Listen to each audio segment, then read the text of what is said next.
Revenons ensemble sur la sortie médiatique de l'ancien ministre de la Santé, Christian Dubé, qui essentiellement, a fait quelques déclarations, a dit, entre autres, que la CAQ avait abandonné ses principes, qu'à l'époque, on lui avait demandé de négocier à coût zéro, que Québec aurait jamais dû accorder une telle hausse salariale aux médecins sans garantie de prise en charge et qu'il n'était pas surpris que les Québécois soient pas capables d'avoir un rendez-vous. Parallèlement à tout ça, il publie un ouvrage, Transformer le réseau de la santé, a mis 300 heures là-dessus, un document d'une 60aine de pages. Dr Gaétan Barrette est ex-ministre de la Santé, il est avec nous. Bonjour, Dr Barrette. Bonjour Alexandre, comment ça va?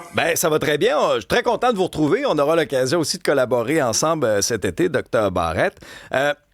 Christian Dubé a dit: on a perdu la bataille de l'opinion publique, que les fédérations sont mieux équipées que le gouvernement pour mener ce genre de négociations-là et que les fédérations ont bien joué leurs cartes. C'est-tu que les fédérations ont bien joué leurs cartes ou c'est que lui a mal joué les siennes?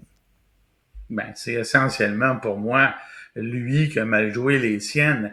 Le meilleur exemple de ça, écoute, combien de fois les fédérations ont dit pendant la négociation que à chaque fois que Christian Dubé arrivait en repartant à zéro, c'était toujours non.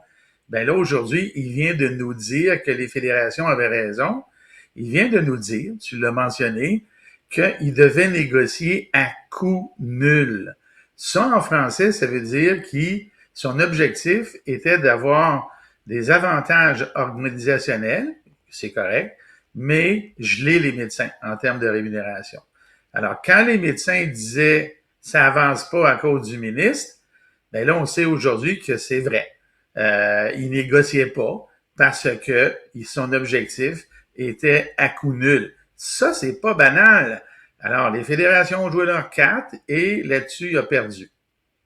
Qu'est-ce que vous avez pensé de son geste, là, de partir, mais en laissant quelque chose, en laissant un ouvrage, un document sur sa vision du réseau de la santé? Comment vous avez trouvé ça? Moi, j'ai trouvé ça, en anglais, il y a une expression, là, c'est self-serving. Ça veut dire ça, en français, que il fait une opération de relations publiques, cosmétique, pour dorer son image, parce que dans ce document-là, il n'y a pas grand-chose dans les faits. Je t'explique. Ce que c'est un beau, bien présenté cahier de briefing.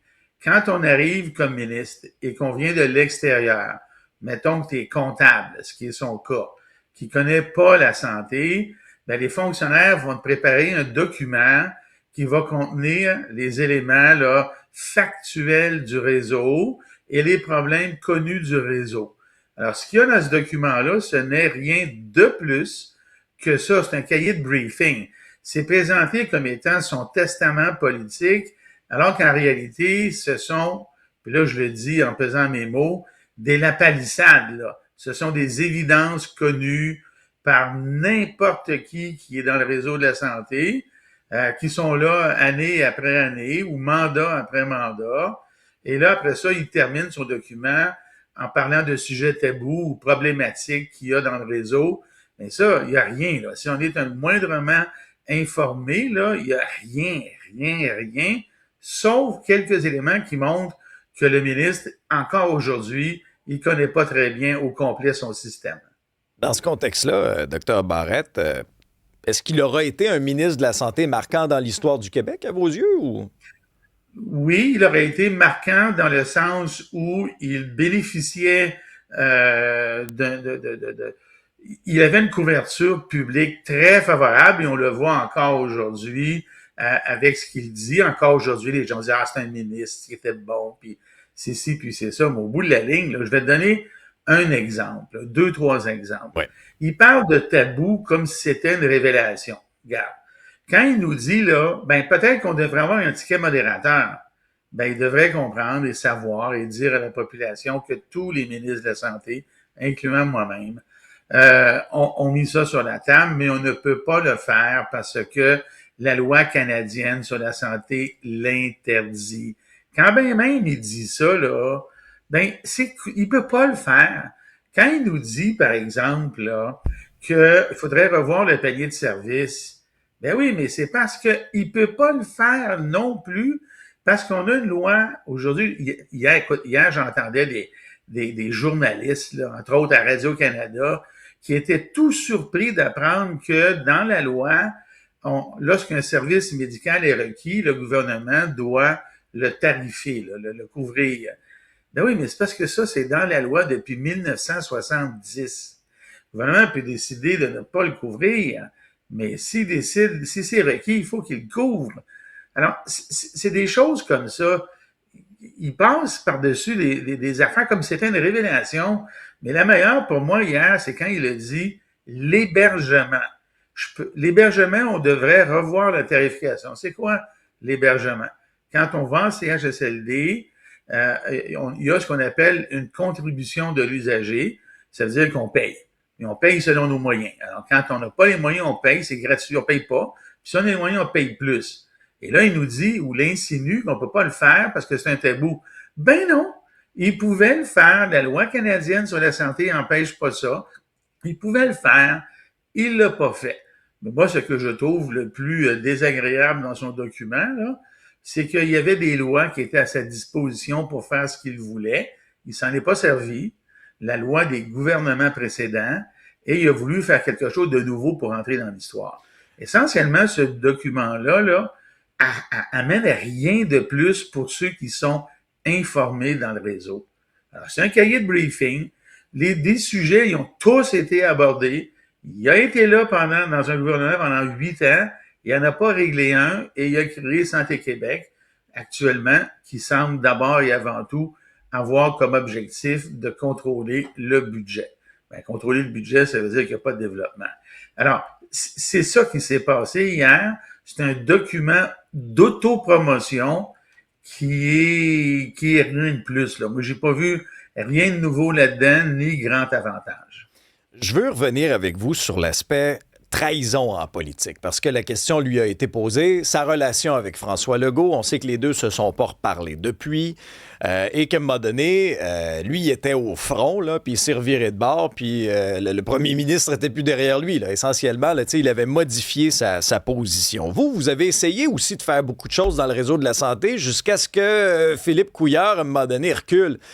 Et des fois, est-ce que l'histoire a tendance à se répéter, Dr. Barrette? Oui, absolument. Et là-dessus, il a raison, OK? En ce sens que il a été largué à la fin.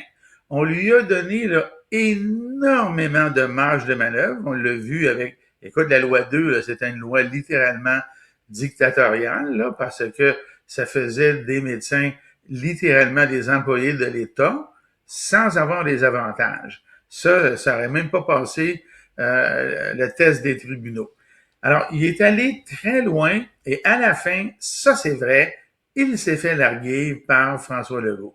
Et quand il dit que les médecins, essentiellement, moi je l'ai dit moi-même à bien des micros, écoute, la FMOQ, par exemple, a roulé le gouvernement s'est fait avoir, le gouvernement a beaucoup trop donné. Ça, c'est clair, et sans avoir rien en retour. Alors, il s'est fait larguer, ça c'est vrai. Au fil d'arrivée, et comme je dis toujours, dans le système de santé et dans le système d'éducation, l'ennemi de ces systèmes-là, pour ceux qui veulent changer les choses, c'est la politique elle-même. Parce que quand on arrive en fin de parcours, ben c'est là qu'on se fait larguer. Ce qu'il devait faire, et il a été là assez longtemps pour le faire, c'est de faire ça en début de mandat. En début de mandat. Et le terminer, si on est pour faire 2 mandats, avant la fin du premier. Moi, quand j'ai fait la même chose, je l'ai fait en début de mandat. En 2015, c'était terminé et il fallait mettre ça en application à la vitesse du gouvernement. Et à la fin, ben, j'ai été largué moi aussi. Alors, il a été largué par ce qu'on appelle la politique. Alors, il a attendu trop tard. Il a été trop agressif dans sa loi. C'était d'une agressivité incroyable. Et le gouvernement, face à l'électorat, l'a largué. Moi, je vais te donner une citation qui est bien connue dans mon milieu. À un moment donné, quand j'ai été largué, la position du premier ministre était on a plus à craindre de la population en colère que des médecins en colère. je m'excuse, l'inverse, des médecins en colère que de la population en Ouais, colère. ouais, ouais. Ben, Philippe Couillard s'est Je vois. trompé, puis les libéraux ont été battus. Là, c'est la même chose. C'est exactement la même chose. François Legault a craint sur le plan électoral et il a largué son ministre. Là-dessus, Christian Dubé a raison. Mais ça, c'est de la politique, mais ça n'a rien à voir avec le document. Là. Le document, là, il apporte rien de neuf là, aux discussions qu'il y a dans le réseau. Alors, ce sont des choses toutes connues et le message au prochain gouvernement, quel qu'il soit, ben, c'est simple. Là. S'il y a quelque chose à faire, et il y a des choses à faire, c'est très clair, qui auraient pu être faites parce qu'il y avait des lois qui le permettaient, il faut faire ça en début de mandat. Oui, et d'arriver bien préparé pour la négociation. Docteur Gaétan Ben, Barrette, ex-ministre ouais. de la Santé, merci de nous avoir partagé votre point de vue.